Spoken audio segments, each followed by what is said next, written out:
ठीक है, अब सुनो ध्यान से, क्योंकि ये रिव्यू ऐसा है कि एक बार प्ले किया तो उंगली अपने आप स्किप बटन से हट जाएगी। भाई मुझे पहले से फील हो रहा था कि अगर आशीष इस लेवल की सीरीज बना रहा है तो फिल्म इंडस्ट्री से कोई ना कोई बड़ा चेहरा जरूर टपकेगा। और वही हुआ, एक नहीं दो कैमियो। और जैसे ही एकाकी चैप्टर 4 स्काईफॉल शुरू होता है ना, स्क्रीन सिर्फ चलती नहीं है, वो धीरे धीरे तुम्हें अपने अंदर खींचने लगती है। ऐसा लगता है जैसे आसमान सच में नीचे गिर रहा हो और हर फ्रेम के साथ सवाल बढ़ता जा रहा हो कि ये जो हम देख रहे हैं वो रियल है या किसी का डर, किसी का सपना, या फिर किसी बहुत बड़ी तबाही का ट्रेलर। एपिसोड का पहला हिस्सा जानबूझकर थोड़ा स्लो रखा गया है ताकि तुम रिलैक्स हो जाओ, ताकि तुम्हें लगे कि हाँ ठीक है अब तो समझ आ गया पैटर्न। लेकिन तभी सेकेंड हाफ में जो स्विच ऑन होता है ना भाई, वही असली खेल है। कैमियो एंट्री ऐसे आती है जैसे अंधेरे कमरे में अचानक बल्ब जल जाए और सामने खड़ा इंसान पहचान में आता हुआ भी डरावना लगे। और यहाँ कैमियो सिर्फ फैन सर्विस नहीं है, ये कहानी के अंदर प्लग किए गए हैं, ऐसे कि अगर निकाल दो तो पूरा स्ट्रक्चर हिल जाए। और फिर आता है टेरर, ऐसा टेरर जो जंप स्केयर से नहीं बल्कि साइलेंस से पैदा होता है। बैकग्राउंड में आवाजें कम होती जाती हैं, स्क्रीन पर खालीपन बढ़ता है और दिमाग में सवाल चीखने लगते हैं, एलियन है या नहीं, और अगर है तो सिर्फ यही क्यों? क्या ये धरती पर हमला है या किसी एक इंसान की तलाश?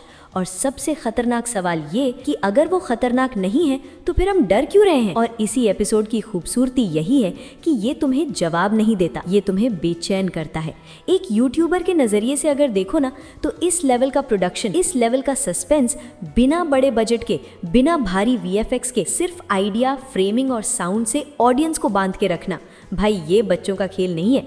और जो लोग कह रहे हैं कि पिछले एपिसोड्स में ये कमी थी वो कमी थी, एक बार पीछे मुड़कर देखो कि ये बंदा कहाँ से शुरू हुआ था और अब तुम्हें किस पॉइंट पर खड़ा कर दिया है। और फिर आता है वो मोमेंट जहाँ लगता है अब सब रिवील होगा, अब सच सामने आएगा, और तभी कट, एक ऐसा क्लिफ हैंगर कि स्क्रीन बंद होने के बाद भी दिमाग चालू रहता है।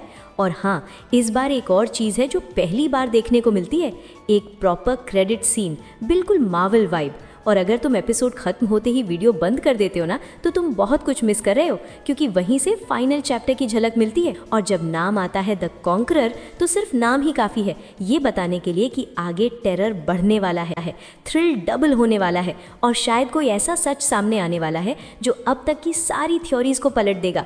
लेकिन सबसे बड़ा टॉर्चर ये है कि फिनारे की डेट नहीं बताई गई, और भाई ये चीटिंग है, ऑडियंस को इतना हाइप करके ऐसे अधर में छोड़ देना। लेकिन शायद यही एकाकी का असली हथियार है, तुम्हें बेचैन रखना, तुम्हें मजबूर करना कि तुम कमेंट में जाओ, थ्योरी बनाओ, डिकोड करो और इंतजार करो। क्योंकि अगर फाइनल चैप्टर में आशीष ने वही धमाका कर दिया जिसकी यहाँ बिल्डअप है ना, तो यकीन मानो लोग सिर्फ सीरीज नहीं इसके मेकर का नाम याद रखेंगे। और अब सवाल तुम्हारे लिए है, तुमने स्काईफॉल देखा या नहीं? और अगर देखा है तो बताओ तुम्हें डर ज्यादा लगा या क्यूरियोसिटी? क्योंकि असली लड़ाई अब शुरू होने वाली है और ये फिनाले शायद एकाकी नहीं बल्कि किसी बहुत बड़ी शुरुआत का अंत।